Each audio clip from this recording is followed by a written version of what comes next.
Right, having looked at the condition for hydrostatic equilibrium of a fluid, let us move on now to fluid motion itself. We now have in mind the motion of a fluid in streamlines. You are already familiar with the idea of streamlines, namely it is some kind of smooth steady flow, and I will explain these terms carefully as we go along, but it is flow which is not chaotic or turbulent as opposed to the smooth steady flow which is not chaotic or turbulent or like a waterfall or anything like that, but a flow which is kind of regular, has you can put a little piece of dye somewhere and it it moves in some kind of smooth curve. So, we have a flow of that kind in mind.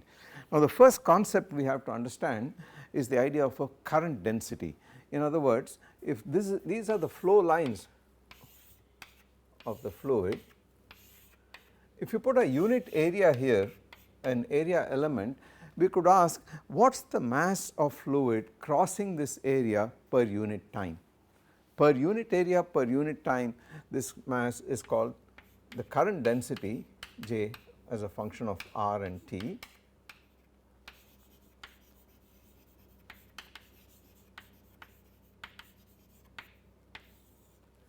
It is the mass of at the point R at time t, it is the mass of fluid crossing unit area per unit time, and of course it has got a direction J, and that is the direction of the local fluid velocity. So, it is not hard to see that this is in fact equal to rho, which could be a function of R and T in general, the density multiplied by the fluid velocity R and T.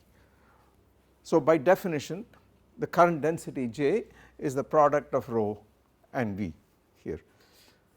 Now, we could ask, when this fluid is in motion, assuming that there are no points in the fluid which are either sources of fluid coming out or sinks into which the fluid disappears. So, without any sources or sinks, we could ask then what is going to happen to a little volume element dV at some random point, at some point here.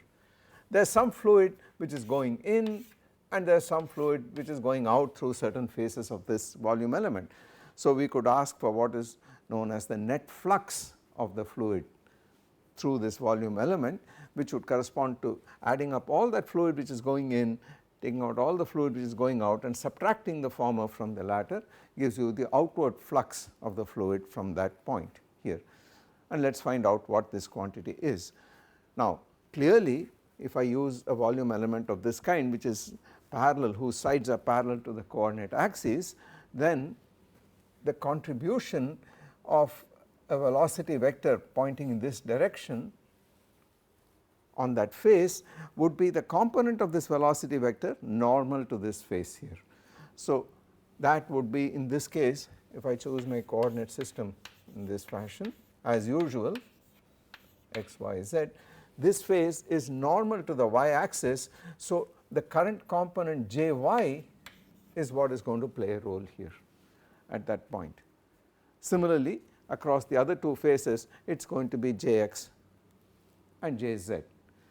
Now, what is coming in here is Jy at an earlier point, dy over 2 to the left of xyz, and here it is dy over 2 to the right of xyz. So, exactly the same way as we found the force on a fluid element was minus the gradient of the pressure.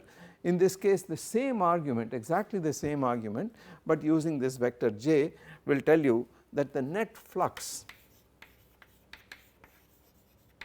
the net amount of fluid that is flowing out through this volume element, net fluid flux through the volume element dV is equal to delta Jx over delta x. That is the portion contribution coming out from the faces normal to the x axis, plus delta Jy over delta y plus delta Jz over delta z multiplied by dx dy dz, which is dV. So, net, I should write this more carefully. So, let us write this as net outward fluid flux it is equal to this quantity here.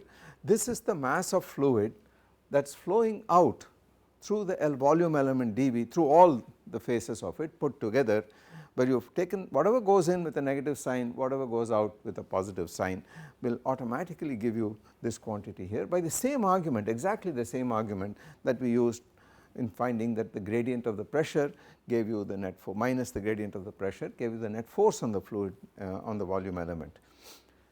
In exactly the same way you end up with this combination here dV. Therefore, the flux per unit volume is just this quantity in brackets. This is the flux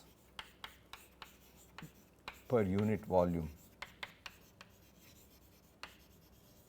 at the point x, y, z. So, at any point in the fluid at the point r, you have to find these derivatives, and remember these derivatives would occur because each component of this is a function of r and t. They would involve derivatives of rho and v in general, but that is the quantity that appears in the flux per unit volume. This quantity has got a name, this thing here. Notice that you could also write this as del dot j. And the reason you can write it in this form is because jx, because j recall is Ex jx plus Ey jy plus Ez jz, and the del was an operator which looked like this.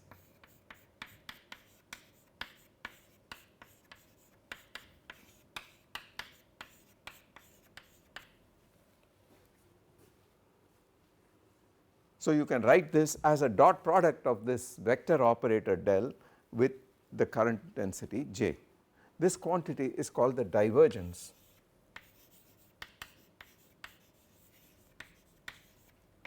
of j, and is sometimes written as the divergence of j in words. I emphasize again that this idea of the flux per unit volume at a given point is applicable to any vector field at all, does not have to be the current. Any vector field such as the electric field or the magnetic field and so on, the flux per unit volume for an by calculating the flux around an infinitesimal volume element at any point is defined as the divergence of that vector field at the point, and in Cartesian coordinates it is written in this form or in this form here. So, this is not the definition of the divergence, it is an algorithm if you like for finding this quantity here is an algorithm for finding the divergence. So, the divergence itself is defined as the flux per unit volume of a vector field at any point here, and what we found here is the flux of the current density, which in the fluid case happens to be rho times v. But what is this quantity equal to? What is this going to be equal to? And that is interesting to ask, because it is obvious that in the absence of sources and sinks you must have the rate of change d over dt delta over delta t rho of r comma t. This is going to be the rate of change of the mass of unit volume of the fluid at the point r at any given instant of time t.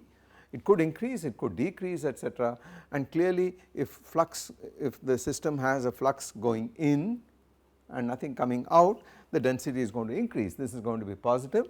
If on the other hand the flux is mostly outwards, there is more fluid going out than going in, then this quantity is going to decrease at that point. In any case, this is what is going to balance minus del dot j of r comma t, because this with a minus sign is the inward flux per unit volume, and this is a rate of change per unit volume, rate of change of the mass per unit volume at the point r at time t. So, this has got to be, if there is no source or sink in here, this has got to be given by whatever the flux of the fluid here, the net inward flux of the fluid, which is minus del dot j. So, together these will imply that delta rho over delta t plus del dot J equal to 0 at all times at all points.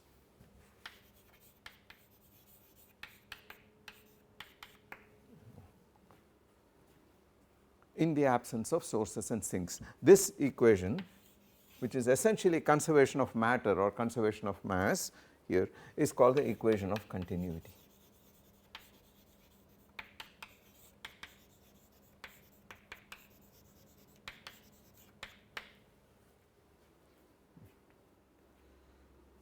And it is a crucial input, because notice that what the equation of continuity is telling us is that there is a constraint on the way rho and J behave. Remember, J is rho times V. So, delta rho over delta T plus del dot rho times V equal to 0 is connecting rho and V. It means these two quantities, these two fields are not independent of each other.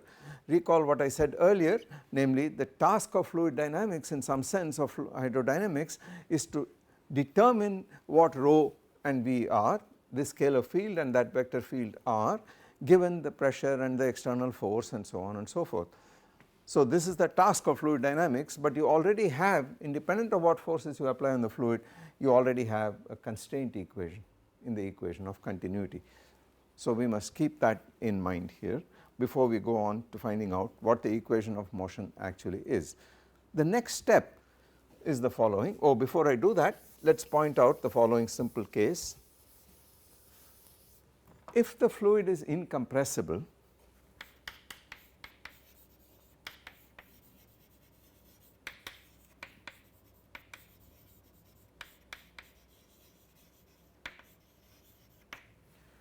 which is not a bad assumption in many cases, even in the case of gases, as long as you are not dealing with very high temperatures, or you are not dealing with very violent fluctuations in the density due to different temperatures, or going near the speed of sound in the medium, so that in the fluid, so that you have shock waves and so on. As long as you are not dealing with such velocities or such conditions, then for velocities much lower than the speed of sound in the fluid, essentially the fluid is incompressible. Even a gas is essentially incompressible when it is in flow here. If that happens, if the fluid is incompressible, then rho of RT equal to rho equal to a constant in space and time, which immediately implies that this constant comes out of the derivative operators. This del involves basically differentiation. It comes out, and this quantity is of course 0, and as a consequence del dot V equal to 0. So, this says that wherever you are in the fluid, this must be 0.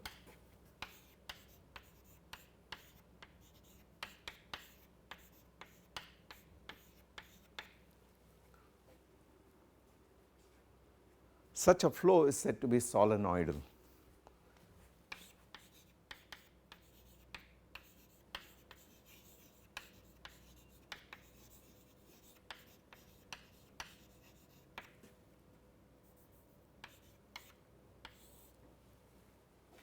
V is said to be a solenoidal vector.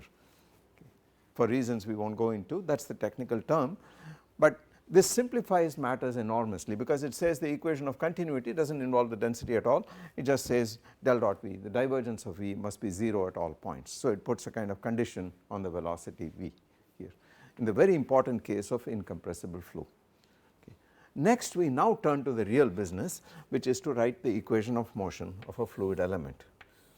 So, we need to start by writing Newton's equation for a fluid element, and that is now straightforwardly done, because we already know that the force on this fluid element per unit volume is minus gradient of P plus rho times F external, if such a force exists, rho times F external. This, remember, is the force per unit mass, and this is the density, which is the mass per unit volume. So, this term is the external force per unit mass. per unit volume. So, the force per unit mass multiplied by the mass per unit volume, this is the force per unit volume, that is already the force per unit volume. This must be equal to the mass per unit volume, which is rho times the acceleration dV over dt. So, that is the equation of motion of a fluid element at any point r at any time t. Given this quantity and this quantity, you should be able to determine this quantity, assuming that we know rho already. But remember, rho and v are connected by the equation of continuity. So, if you like, in some sense, this equation gives you the dynamics, it is the analog of Newton's second law, it is Newton's second law, and this gives you the conservation of mass. So, together these equations are supposed to determine rho and v.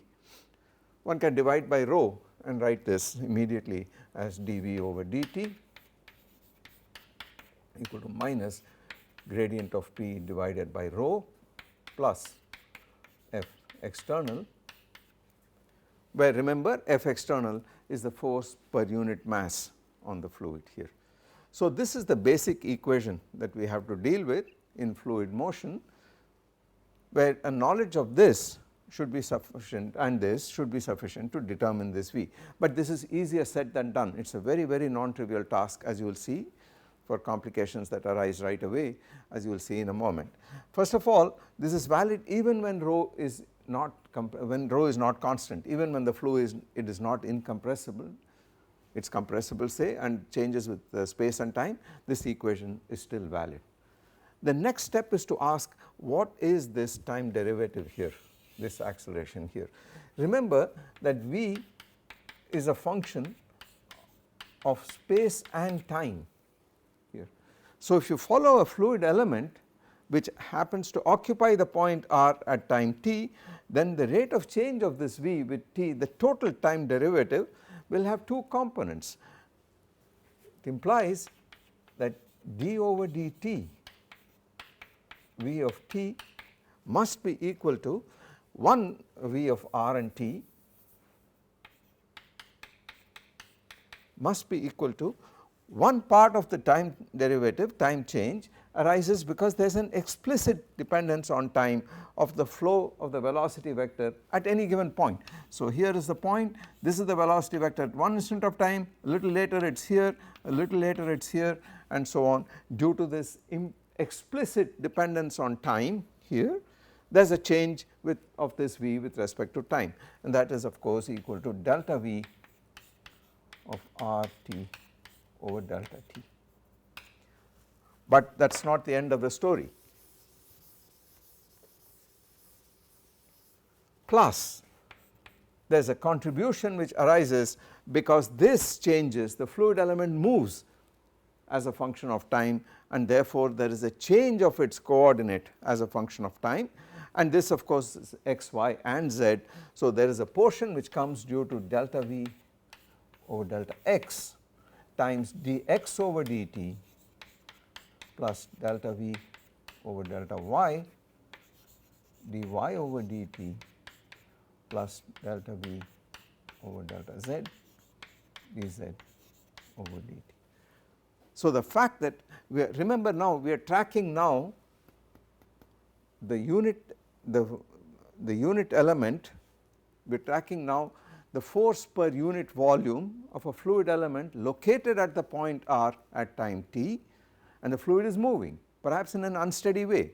So, the velocity field itself changes explicitly with time, and it changes implicitly because the fluid is moving, because this r has time dependence, and the velocity at that point, the rate of change of this r is precisely what we call V. So, this quantity here can be rewritten in the following way: dV over dt, let us forget about the arguments here, it is delta V over delta t plus, now what is this? Well, as you can see, delta V over delta x, delta V over delta y, delta V over delta z arises by taking the del operator, the gradient operator, and acting on a vector V here. So, let us write this out.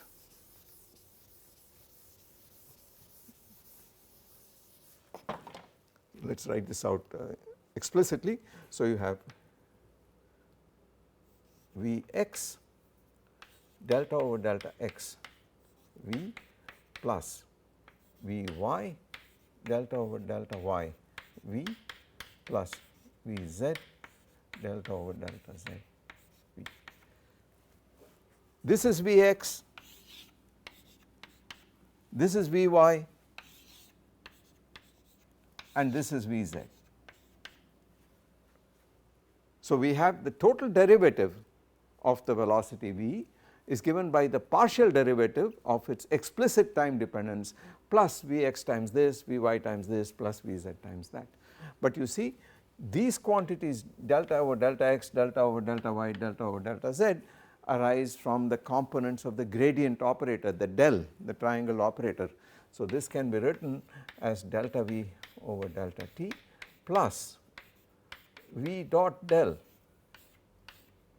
v, where this v dot del stands for the following quantity. It stands for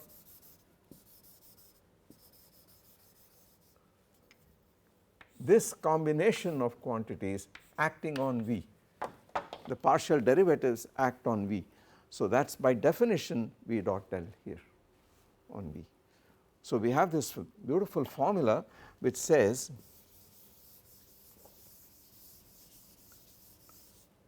that d over dt of this function of r and t is in fact equal to delta over delta t plus v dot del acting on v of r and t.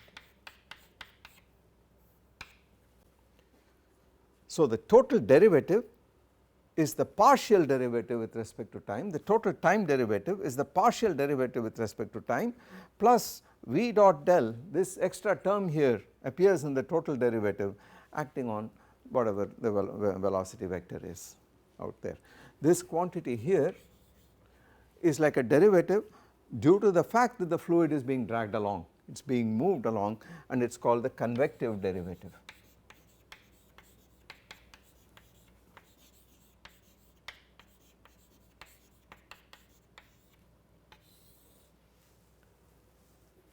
It arises due to the motion of the fluid.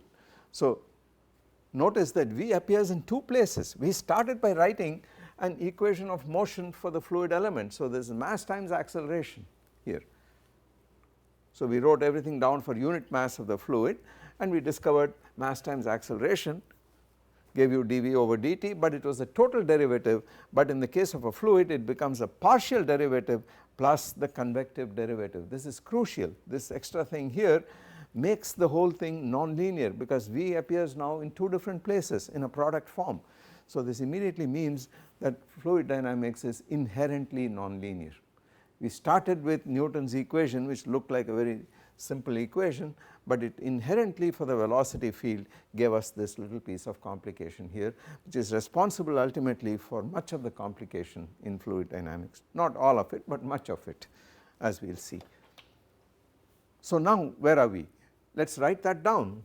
So, the fluid elements equation now has become delta V over delta T plus V dot del on V acting on V equal to minus delta P over rho plus F external. Now, if it should so turn out that this F external is a conservative force such as gravity, namely it is obtained by from the derivative of a potential, then we already know that for a conservative force, and let us write that here,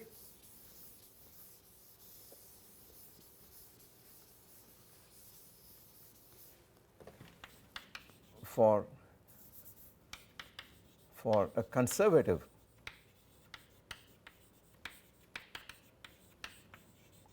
force F external, we have F external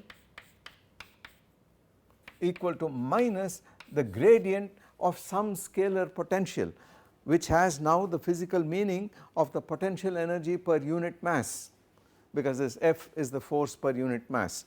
So, this must be of the form gradient of some phi such as gravitational potential rho g h, rho g z would be the gravitational potential, then you would have a force in the z direction which is minus g times E z. So, we have an external force which is derived from a potential, and this is the potential energy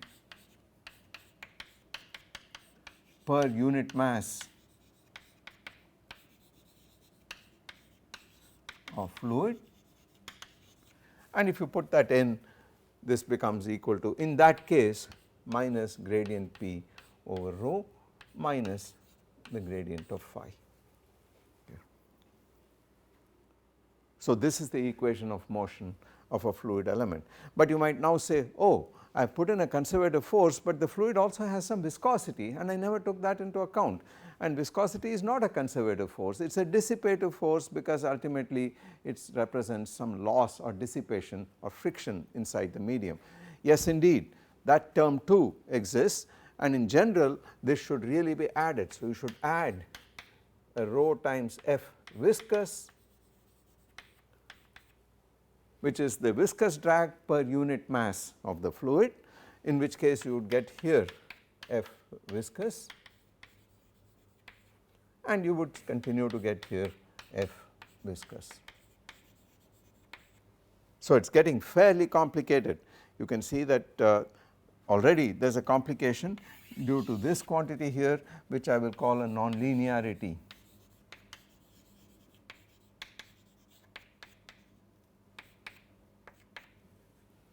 It is a quadratic nonlinearity. There are two powers of V here, there is a V here and a V here.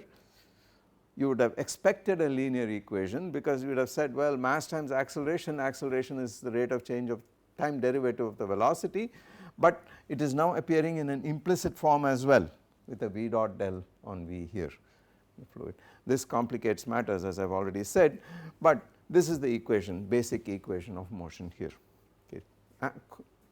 Solving this equation in any really complicated situation is really tough, but we will see various simple cases of it. But I thought I should bring this out to show you how the very basic application of the basic principles, namely just the equation of motion, will give you, will automatically lead you, using the fact that we are dealing with a continuous medium, automatically lead you to this fairly complicated equation. This is called the Euler equation.